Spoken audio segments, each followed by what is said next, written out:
If you want to know why your mobility prep routine is making you weaker and what you should do about it, you need to watch this video. If you're spending 10, 30 minutes or even more on your prep routine, this video is going to save you some time and frustration. And here's why. That fancy prep routine that you've put together is actually making you more dependent on that and less resilient overall. And I know this because I used to be the one in the gym with that fancy mobility routine that everyone wanted to ask me questions about, which actually didn't really help me at all.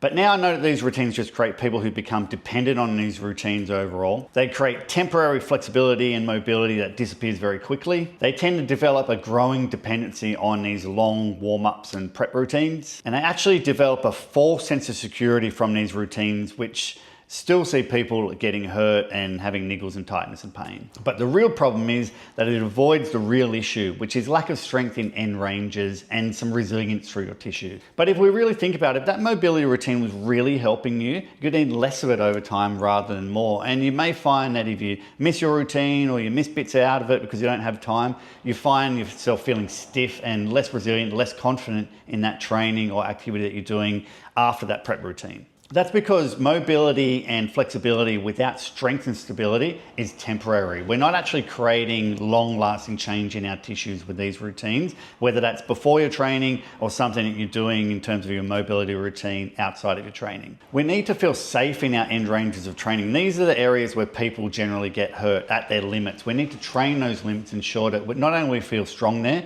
but we're confident to use them. We need to understand that our preparation should build our capacity, not just our access into these ranges of motion. So it might be fine that we warm up and we find that we can extend our range of motion, we feel more mobile and flexible, but we need to make sure we have capacity there. We need to make sure that we can handle varying loads and speeds at these end ranges and in these vulnerable positions. We also need to understand that real resilience comes from being able to access a variety of positions, not training in one plane of motion, making sure we can access 3 planes of motion with different loads and different speeds. We really need to train movement variety so that when we come into these vulnerable positions or things we're not expecting, we are able to remain resilient there and not become injured. So here's what you need to do. You need to progressively load through your end ranges. That means first we need to become comfortable at a range of motion, then we need to start to load it. So usually people will look at doing mobility thinking we're improving our range.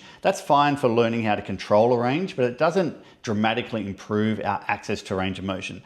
Doing things like stretching, isometrics, these sorts of things are going to improve our flexibility, improve our range, improve our tendon loading, and then we can use our movement and mobility stuff in order to gain more control of those positions. We need to build strength in our end range positions, so that can be through things like isometrics, eccentric training, that can be weighted, unweighted, but we need to make sure that we're resilient, not just in our mid ranges where we're comfortable training, but through our full range of motion and in our end ranges in a variety of planes of motion. We need to be training movement variability, so odd positions, and making sure you can draw a line between your training and the things that you want to do in your sport or activity. So we're often training straight lines, we're training things in the gyms that don't necessarily look like anything that we're doing in our training. You can get those positions and add some load, isometrics, stretching, etc. To these positions. You can make up your own stuff really, but we need to be looking at things that are variable and connect and transfer to our sport and activity.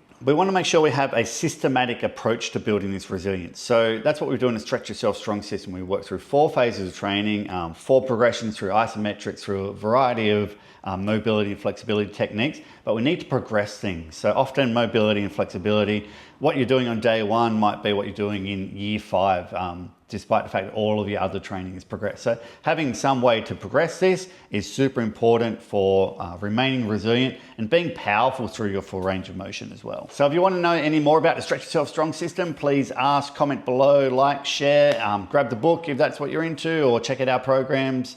I'll see you in the next one.